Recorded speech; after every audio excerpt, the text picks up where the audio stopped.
So I recently upgraded my Mac OS to Tahoe or Mac OS 26, and I don't know about you, but I was confused as heck when I saw that jump from Mac OS 15. And yeah, as far as I can make out, they're going by year numbering scheme all of a sudden, and they're unifying the naming convention between their iDevices, including Mac OS, iOS, iPad OS, and others. Although I don't fully understand why it's called 26 and not 25. And whatever, it's not the first time they made it harder for people to understand. I still remember the confusion about the OS X itself. Like, is it OS X or OS X? What we've got with OS X, but exclusively on OS X. And at some point they ran out of big cats, I guess, so they switched to national parks. But Tahoe actually isn't one the best I can tell, so I'm not sure whether they gave up on that naming convention or what. Either way, the OS itself is fine. I mean, like many of the previous releases, there isn't a lot of things I find terribly useful, and all of the things they said about the Genmojis, whatever the heck that is, personalized control center, customized folders, I don't know, man. At this point, I'm an old man, and I don't really care for all that. However, I did get a chuckle from them hyping up the new design called Liquid Glass, since for me it was a throwback to the very first Mac OS X that featured the Aqua interface. And we call that new user interface Aqua because it's liquid. One of the design goals was when you saw it, you wanted to lick it. Anyways, whenever you upgrade to a new OS, some things are immediately apparent, but most of them are very subtle. So subtle, in fact, that you start wondering when they were introduced. And I myself use older versions of macOS quite often just because I make videos featuring older hardware, and I'm quite accustomed to some particular versions like Snow Leopard 10.6 for Intel machines and Tiger 10.4 on PowerPC units. But I'm going to be honest with you, as a kid I had a G3 iBook, and I do believe at that point Apple still wasn't preloading OS X on their machines, since even though it was released in March of 2001, OS X was still the default operating system and was indeed available as a dual boot option for a while. So I started on OS 9 and at some point we upgraded to OS 10, but I don't actually remember when or which version it was. So I got really curious all of a sudden about the very first Mac OS X experience, since even though I knew a lot about it historically and from watching old Apple keynotes, I wanted to have the first-hand experience. To do that, we'll start with the system, and I wanted to use something that came out roughly the same time as the OS itself, so I chose one of my Power Mac G4s. I have several versions, but I thought why not go all out and bring out my maxed out MDD, since I know it works for sure. Plus, I can take this opportunity to feature something I don't get to use very often, which is this Apple Cinema display. This one was released in July of 2000, and the reason I don't get to play with it very often is because it uses an Apple Display connector, which was intended to be used, well, with the Power Mac G4 line of products, in particular with Quicksilver and MDD models. And in typical Apple fashion, this all seems cool and fancy until you realize just how limited and awkward it is. But we'll get to the awkward part. For now, let's admire this absolutely killer setup. No, seriously, this is a setup worthy of an anime character who you may or may not consider a killer. And just look at that glorious screen. Oh wait, you can't actually see it since early LCDs suck ass from a straw, and they're barely usable in direct light. There, that's better. Right. Anyways, this particular macOS has 10.4 Tiger installed, and I've also added a couple of cool pieces of software to it, but since it actually has two drives in there, I figured I could install my desired OS on the other one. But before actually installing the very first version of macOS X, I wanted to try something that I've also had zero first-hand experience with, and that's sort of a predecessor to the commercial OS X release, and it's called macOS X Server. It was introduced in 1999, right about when Apple was hyping up their new operating system, and it was based on Rhapsody, an operating environment developed by Steve Jobs' company Next. And to anyone just briefly looking at it, it looks strikingly similar to OS 9, and that's because it indeed shared many features with it. But I wanted to actually see it for myself, which meant installing it on a machine, and that was unfortunately easier said than done. Initially, I wanted to install it on this Power Mac G4, but it turns out the very first release actually requires a G3 system. So I thought, no problem, I have some G3s in my basement, so I got out my little iMac G3, which has a failing hard drive, as you might be able to hear. But it also failed to boot from the install disk. Then I tried my PowerBook G3, which has an installation of OS 9 on it, so I thought I could just upgrade to OS X Server, but it told me my machine wasn't supported. So it turns out you actually need a specific model, the full or mini tower G3, which I unfortunately don't own. That being the case, I looked into some other revisions of the server installation and I found the 10.0.2 edition, which is supposed to work with an earlier G4 model, the Gigabit Ethernet or the Graphite one. So I thought I'd try that, but that meant I couldn't use my cool monitor since this unit doesn't have the GPU that supports ADC, and while you can stick the appropriate graphics card in the AGP slot of this Graphite model, it's actually missing the extra slot that gives power to the monitor. Awesome. And while I did want to use the later cinema display, at the end I resorted to using just this piece of crap Samsung Sync Master, and while it's not made by Apple, it did work just fine. And this time I was able to get into the installation environment, but it was at that point that I noticed this particular model was missing the hard drive, and when I opened it up I could see it was dusty and dirty as frig, so while I had it in there, I thought I might as well give it some love and attention. I took it outside and blew out the dust, and yeah, it was pretty bad, but after a good blowjob and also brushing the more stubborn dust off, I hit it with some alcohol and got it all nice and cleaned up. I took a hard drive from one of my other units and I put it into this one, and I could indeed initialize the drive using the drive utility, and upon setting everything up I could successfully start the installation process.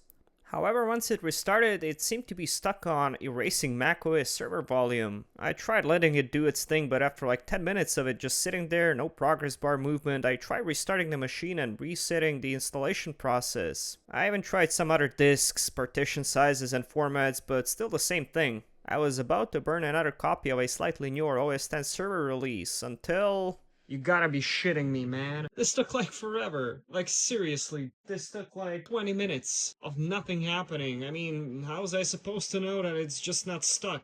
There was no progress bar, nothing. I was about to hit restart and try another version of the CD. Man. After that, I waited for this thing to copy all the rest of the necessary install files, and yeah, I was finally able to try OS X server for the very first time in my life. And this does look much more like Apple's classic environment than it does the actual OS X. Everything from the user interface and apps to the general feel of the OS. However, of course, this is a server, so there's not really much to do here. And before I could actually start to do anything interesting, like, I don't know, just opening random files and explore, I began to see one of the things I've heard people complaining about, and that's the general instability of this early version. It would just randomly crap out, either freezing outright or erroring out and then freezing, which was really annoying. And yes, it probably had to do with the fact this wasn't properly set up with like a real network, but still you wouldn't expect it to lock up with such frequency without even the ability to troubleshoot. I probably spent more time setting this freaking thing up and restarting it than actually playing around with it. But fortunately, this video wasn't really about the server edition of early OS X, and it really kinda was OS X in name only. It really should have been called the OS 9 server, but they really did try to bring as much attention to 10 as possible, and all the things that came in between classic Mac OS and that were presented more as a stopgap, including OS 9 and OS X server. So now finally I could wrap up this disaster of an experience and move on to something hopefully a bit more pleasing, which is Mac OS 10.0, or the first big cat, Cheetah. Thankfully, the entire installation process was much more straightforward, much like the whole experience. I stuck with using the Graphite model since, again, I had no luck installing this version on the MDD model, but this earlier one had no issues going through the installation process. And even from the very get-go, just browsing through the install menu options gave you a glimpse of how different this experience would be. To me, it was similar to going from like a Windows 98 installation with the grey blocky pixelated theme to the futuristic chill vibe you'd get from a Windows XP. And that's of course no coincidence, since that was the main competitor to Mac OS X, and while I won't do any direct comparisons in this video, I think it's fair to say the experience is comparable. And the fact that you were leaping into the next millennium was highlighted by the intro music and presentation you'd get upon restarting the system for the final time, much like you still do on a Mac, and it all started right here.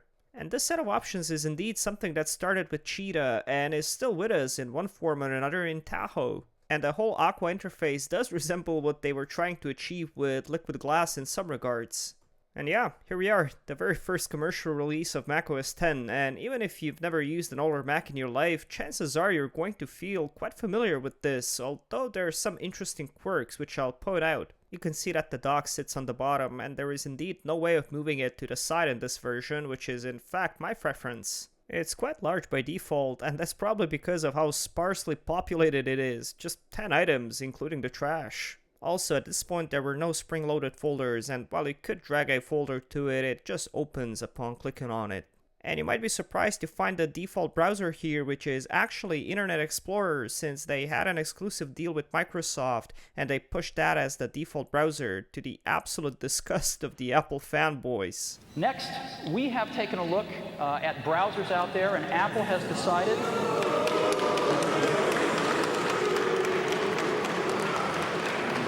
This was before Safari came into existence in 2003, I guess after their commitment to Microsoft expired. Here in the dock you'll find some other familiar apps like Mail, System Preferences, QuickTime Player, but also some you might not be familiar with, like Sherlock. This was a predecessor to Spotlight, and it enabled you to search your computer as well as information online, but it didn't work on the fly. Rather, you had to type in a query and wait for it to find apps and documents, and it also wasn't as sophisticated as Spotlight, but still you can see that it found the Calculator app along with some other stuff having to do with calculations. Speaking of the Calculator app, yeah, it's the same application you'll find in the latest Mac OS, along with some other apps in the apps folder, which still has the same icon, although you might not be able to tell. But look how few apps you've got by default in this first version. That being said, most apps are in fact the same, including the calendar, chess, clocks, stickies, text edit, although some have slightly different names, like System Settings used to be System Preferences,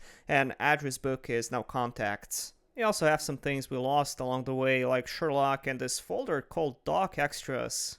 Yeah, these enabled you to add info to the dock, like your battery status and Wi-Fi signal strength. And why would you want those on there? Well, it's because they weren't actually available on the status bar on the top, since all you had was date and time along with the drop-down menus. Those are very similar to the modern ones, but you do have some extra features like dock settings, and you can set up things like magnification right from the Apple menu, which is nice.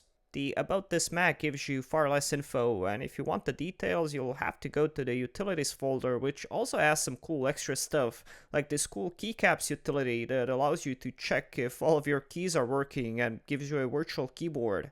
Kinda cool, and even though you could do that on your modern Mac, this is actually easier and more straightforward. Some of these are also implemented in a different way, like keychain access, disk copy, and a bunch of others, but there are still things like disk utility here, console, terminal, print center, and so on. The overall look of the menus and things is also changed, but I don't think it's actually that drastic. I mean, it definitely looks like an Apple environment, much more so than OS X did. Speaking of OS X, if you go to System Preferences, you'll indeed find some familiar looking things, although arranged differently, ever since they switched to a different view. But one thing you won't find in a modern Mac OS is this OS X symbol, which lets you enter the classic environment. Yeah, in order to retain compatibility with a vast amount of software written for their OS X and previous versions of operating systems, they had several different APIs. One of them was Classic, which was sort of similar to how DOS apps run under Win95, where you actually have the entire OS running in the background, or a prompt windows, and the app itself executes under it. It just looks like an OS X app with no OS X features whatsoever, which is why most important apps got quote-unquote carbonized or written in Cocoa, which was their native API for OS X applications at the time. And while there are probably like 1,000 more aesthetic and slight differences that I just can't list and cover, there is of course a huge difference in performance and optimization, which is partial to any first release of probably any software out there. And that's something that was widely discussed when OS X launched, since it was considered somewhat of a resource hog, might I even say bloated, as compared to its predecessor. One example would be the launch time, which was famously measured in icon bounces in the dock. So yeah, IE here takes around 10 bounces to launch, which is always amusing when compared to how our modern machines handle launching apps. Yeah, one thing I'm constantly reminded of when I tinker with older tech, and not just Apple, is just how much more patience people had, or just had to have, with computers back in the day. Nowadays, people are absolutely furious if loading times exceed just a couple of seconds, and if the computer crashes, I mean, it's a catastrophe. But I had so many crashes and disco balls. Oh yeah, one more dreaded thing we carry over from the old Apple times. But it's not because of the lack of resources. I mean, I'm rocking an insane rig for the time. It was just something computers did, and something many people tend to forget, as they often do with retro things, remembering only the good times. And while modern Mac operating systems do have their issues for sure, that's not to say they haven't evolved from the version 10.0. And if you for some reason want to replicate this experience but you don't have an appropriate system to install it on, I'd recommend just using an emulator. If you do have a G3 or a G4 system, installing and running OS X Cheetah actually isn't that hard, although I wouldn't bother with OS X Server, at least with the initial Rhapsody based versions. There's just not much to do there, and it really was crashy and annoying in my experience. Also, if you've used the very first release of OS X, please write in the comments what feature was your favorite and what do you miss from older versions of macOS. And yeah, I hope you enjoyed this little tour down the Apple OS rabbit hole. It sure was, well, informative, at least for me. And if you like watching me play with old Apple hardware and software, you might want to consider subscribing. I do videos like this every week, retrospectives, reviews, restorations, repairs, and all sorts of nerdy tech stuff. If you like what I do and you'd like to support me, you can do so on Patreon for just $1 a month, or more if you'd like. You'll get early access to my videos, and I usually have a couple on there for my supporters to enjoy first. If you'd like to chat with me and other users, you can join our Discord server. All the links will be in the video description. Thanks, and I'll see you again soon. Cheers.